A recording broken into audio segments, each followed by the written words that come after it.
Bonsoir et bienvenue sur la carte du ciel pour le 16 avril 2018. On y va et on va aller au coucher du soleil. Bien entendu, durant la journée, vous pouvez regarder le soleil avec un filtre solaire pour tout simplement voir l'activité solaire du jour.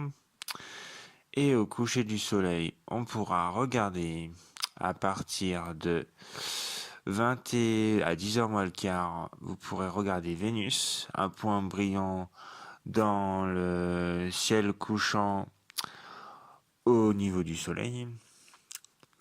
Si vous regardez, mettons le ciel, et que au coucher du soleil, vous voyez à l'horizon un point lumineux, c'est tout simplement Vénus. Voilà. Ensuite, après que le soleil soit couché, vous avez dans la même région du ciel Aldébaran, Bételgeuse et Sirius qui se lèvent. Ils seront à l'horizon, mais ils seront visibles. Vous avez bien entendu la nébuleuse d'Orion qui sera visible aussi. Elle est du côté de Bételgeuse et Sirius, plus proche de Rigel. Voilà. Vous avez à côté d'Aldébaran les Pléiades qui sont visibles à la jumelle. Vous n'êtes pas obligé d'avoir un télescope pour regarder ce genre de toile. Vous pouvez... si vous regardez dans une jumelle, vous allez voir ça en tout petit. Par contre, si vous avez un télescope, ça sera beaucoup plus grand, ce qui est logique. C'est l'optique après. Ensuite, vous pouvez admirer, si vous avez un ciel plutôt propre et pas trop pollué, la Voie lactée, parce que sinon ce sera un peu plus délicat. Ensuite, si on avance dans le temps, on va s'apercevoir que vers à peu près 23h52, on a Jupiter de visible dans le ciel. Moi, je vous conseille d'attendre minuit et demi, car elle sera bien montée haut dans le ciel.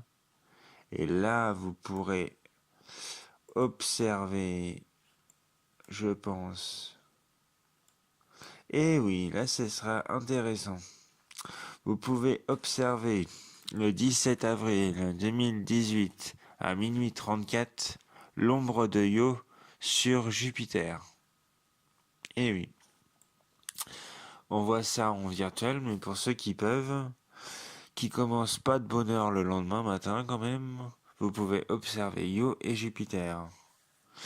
Moi, je pourrais peut-être pas le faire parce qu'il fera beau, mais le lendemain, on se lève de bonne heure, et oui.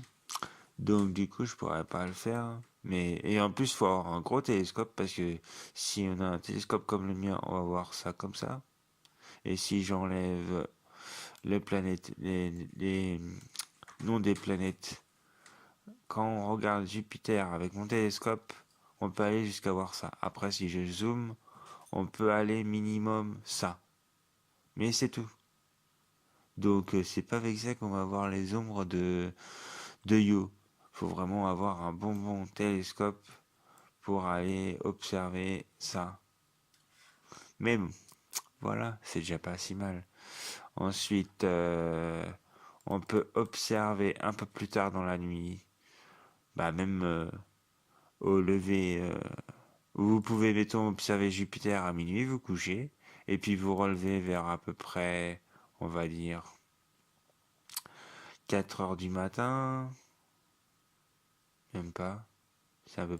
Attendez, parce que si j'ai enlevé le nom des planètes, c'est un peu normal, oui. Mettons, vous lever vers 4-5 heures du matin. Et vers 4-5 heures du matin, vous pouvez observer Mars et Saturne. Voilà. Parce que elles arrivent en fin de nuit.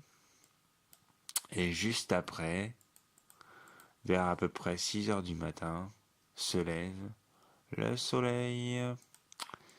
Et bien entendu, la lune est toujours pas visible. Et oui, mais vous inquiétez pas, elle va bientôt revenir. Il n'y a pas de souci, il y aura même des directs sur la lune la semaine prochaine.